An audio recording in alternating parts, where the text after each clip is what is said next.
We start with the Marine, and Marines are very bad against carriers. Reason number 1, a StarCraft 1 carrier has 4 armor, while the Marine has an attack of 6, so it is very hard to kill a carrier just with Marines. And reason number 2, Marines have a range of 4 upgradable to 5, and the carrier has a vastly greater range of 8, so Marines are really not strong against the carrier. I'm going to put the Marine into C tier. Next we have the Firebat, that's a D tier. Of course, it doesn't have an anti-air attack. The Medic also is useless. The Medic is just used to heal the Marine, but the other spells do nothing against the carrier. Vulture also doesn't have an anti-air attack, D tier. And next we have the Goliath, and the Goliath is like a classic Terran counter against the carrier. I think I'm going to put it into A tier.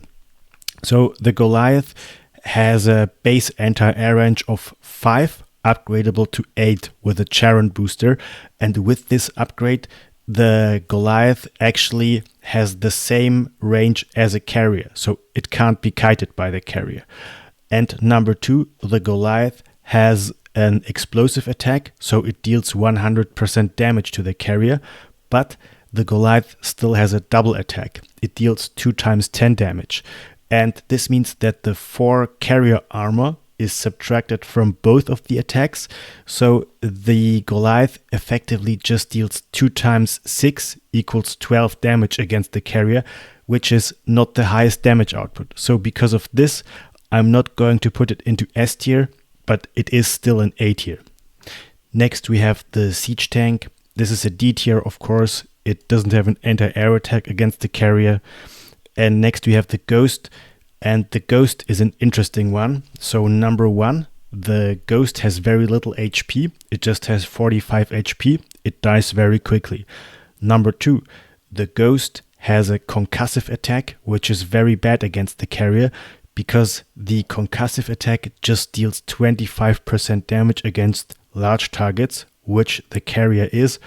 And if you subtract the carrier armor, the Ghost deals practically no damage to the carrier.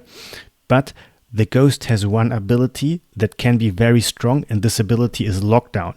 So Lockdown is a missile that has a range of 8, and this missile is going to freeze a target mechanical unit for, I think, 40 seconds or so, and the targeted unit is attackable while it is frozen. And this is, of course, extremely strong against the carrier.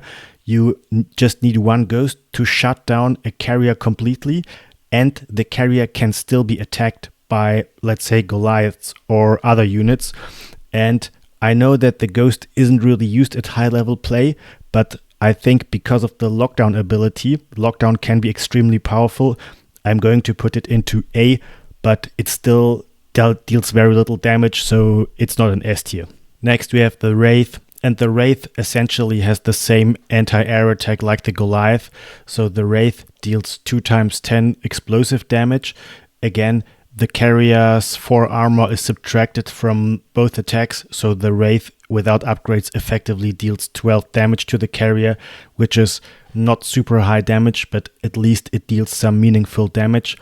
And other than that, the Wraith costs approximately twice as much as the Goliath. So it essentially does the same thing like the Goliath, but it is way less cost efficient.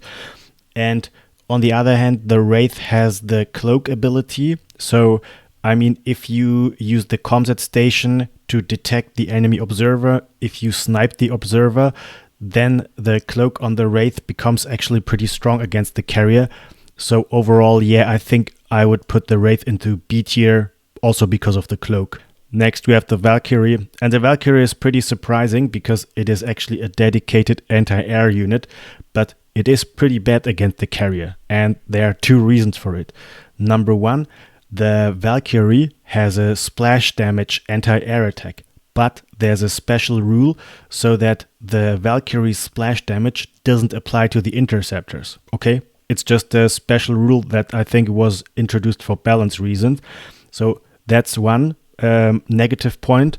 And another negative point is a single Valkyrie shot deals 6 damage. and the carrier has 4 armor, so the carrier armor cancels out 66% of the Valkyrie's armor in the base case without upgrades. And therefore, the Valkyrie, it is actually very bad against the carrier. I'm going to put it into C tier. Next, we have the Science Vessel.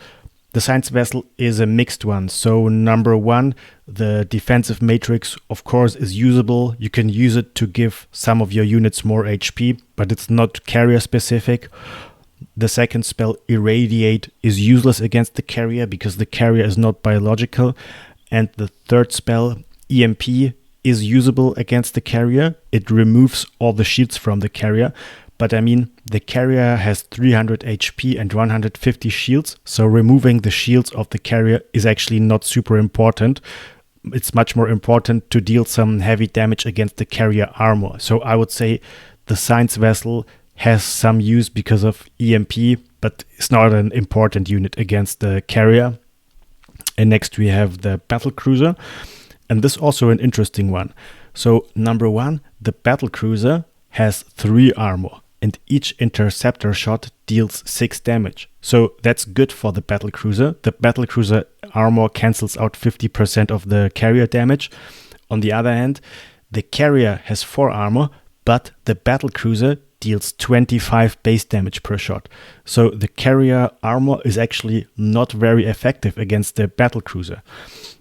So the Battlecruiser is okay in that regard. Another good thing about the Battlecruiser is Yamato Cannon, because the Yamato Cannon has a range of 10, it outranges the carrier, and it deals 250 damage, so 2 Yamatos are enough to one-shot a carrier. So these are 2 good things about the Battlecruiser, but on the other hand, the Battlecruiser has a range of 6, the carrier has 8, and the carrier is faster than the Battlecruiser. So the carrier can kite the Battlecruiser. So the Battlecruiser, I would say it's a very mixed one. I think I'll put it into B tier. And next we have the missile turret. And the missile turret is also not good against the carrier because number 1, it has a range of 7 and the carrier has a range of 8. So if used correctly, the carrier is never going to get into the range of the missile turret, okay? And then again, the interceptors, of course, are going to get into the range of the turret, so the turret can shoot the interceptors, but the turret has explosive damage and the interceptors are small. And this means that the turret just deals 50% damage against the interceptors, so it is generally a very bad defense against the carrier. And next we have the bunker. And the bunker, I think, is actually a little bit better than the missile turret because, okay, number 1, the bunker, when it's filled with Marines, it has a range of up to 6 and the carrier has 8 range. So the bunker will never get a shot on the carrier, but if you fill the bunker with Marines, especially with stim Marines, and if you have a couple of bunkers with a stim Marines inside, they are actually pretty good at destroying groups or even large groups of interceptors. So I think the bunker can be a useful defense against the carrier. I'm going to put it into B tier. And as you can see, we don't have anything in S tier, but I think that's actually correct. Terran has some usable things against the carrier, like the Goliath especially, but I think Terran actually doesn't have a really hard counter to the carrier, so the carrier is very hard to beat for Terran. Alright dudes, thanks for watching.